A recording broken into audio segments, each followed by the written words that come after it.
School is an integral part of a child's life. Kids spend a substantial amount of their waking time at school. Hence, it is more likely that the experiences and the interactions that children gain at school will contribute to their self-image. The more positive the experiences are, the more cheerful and optimistic your child will be. And undoubtedly, a good academic track record at school will only strengthen their self-worth and help kids stay focused at school.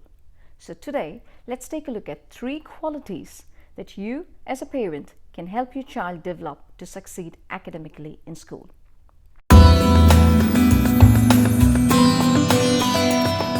Quality number 1, the ability to listen. Have you ever reflected on how instructions and lessons are delivered mostly in schools? Think about it. We normally have a teacher who delivers the lessons verbally to the children. The children are expected to sit down quietly, pay attention to the class, and follow along with the teacher. On special occasions, kids are expected to work on projects, individually or as a team. Here again, their listening skills are put to the test as the instructions are dictated orally. This simple yet powerful truth dawned on me when I attended my son's first parent-teachers meet. Harsha is my first child, so naturally I was very anxious about his first parent-teachers meet. I didn't know how the meeting will turn out, but luckily his class teacher did not have any major issues with him. She felt that he had settled quite comfortably in her class and was even starting to participate in the lessons. She added that Harsha was one of the few students who would look her in the eye when she teaches. He would not peep out of the window or bend over to tie his laces during my lessons, she said. He can listen and he's capable of following simple instructions. I was pretty satisfied with what I heard that day. I wasn't hoping that my son would bring home a trophy. Instead, it was really encouraging to know that he was on the right track. Listening is a basic skill, but a very crucial one. Kids who are capable of listening in class will have a better chance of understanding their lessons. Listening could in turn help kids participate in class and help children establish a relationship with the teacher, which could probably accelerate their success at school. Kids even learn to communicate better because they listen. Imagine all of this is possible because of that one little yet highly important skill, which is listening. So how do we make our children listen? We start by listening to them, by taking them seriously and not brushing off their problems. We hold a conversation. We communicate with them. So kids will learn to do the same at school. Quality number 2, developing a work ethic. Imagine that the first thing you witness on a Sunday morning is your child sitting at his desk and completing his homework. Imagine yourself not having to repeatedly ask your child to study for his test that is due tomorrow. Imagine your child remembering to bring his textbooks home, working hard, staying focused, and completing his tasks on time. That is work ethic. It is the belief in the moral benefit and importance of work. Well, how do we get there?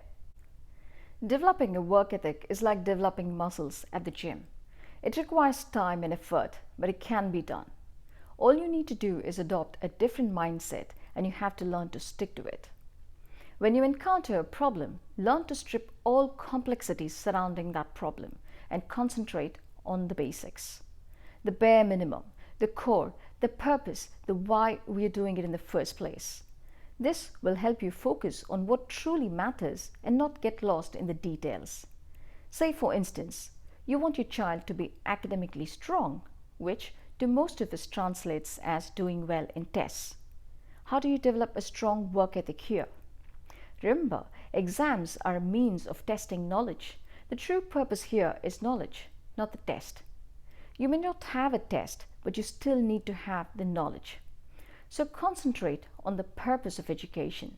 Emphasize on gaining knowledge and work around it.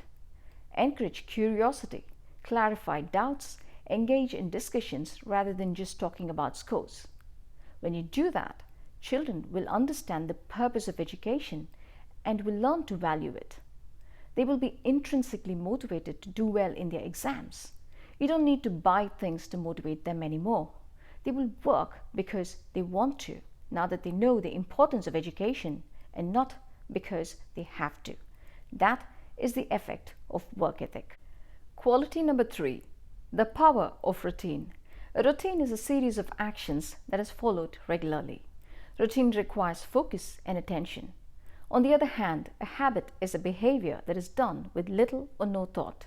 According to Nir Eyal, the author of the book Hooked, not all routines have the capacity to turn into habits, and if they do, the actions follow effortlessly. Staying in the habit zone is like working on an automated mode. Think about brushing your teeth first thing in the morning. You don't put much thought into it, do you? It is really important to understand the difference between habits and routines. Knowing that a complex routine like exercising or studying can never become a habit will make your life much easier when it comes to understanding your child's behavior. Studying or exercising requires far too much concentration and effort to manifest itself as a habit, which means that they are more likely to stay in the routine zone. Knowing this will help parents set up realistic expectations when it comes to children. It is normal for children not to engage in the process of learning naturally. Kids might struggle to start studying or might even try to skip this activity altogether. This is common.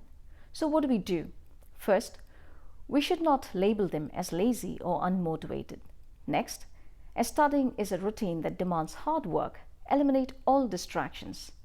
Thirdly, do provide your child a little bit of flexibility when choosing the study time, but make sure you also impose a curfew. Say, you need to start homework before 5:15 p.m. Be around to assist them. Use a timer to help kids focus and stick to your routine. Children will learn that they have to learn regularly and hence will prepare themselves mentally for it.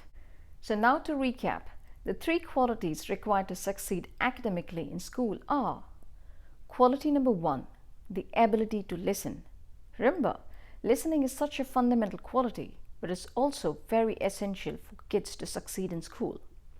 Quality number 2, developing a work ethic. Focusing entirely on scores will help children prepare for tests, but prioritizing knowledge over grades will help them develop a work ethic. And quality number 3, the power of routine. Developing a study routine is hard in itself, so be patient and flexible with children. So take care till I see you the next time with 3 more tips to the most common problems that we as parents might encounter. Until then, happy parenting. Bye.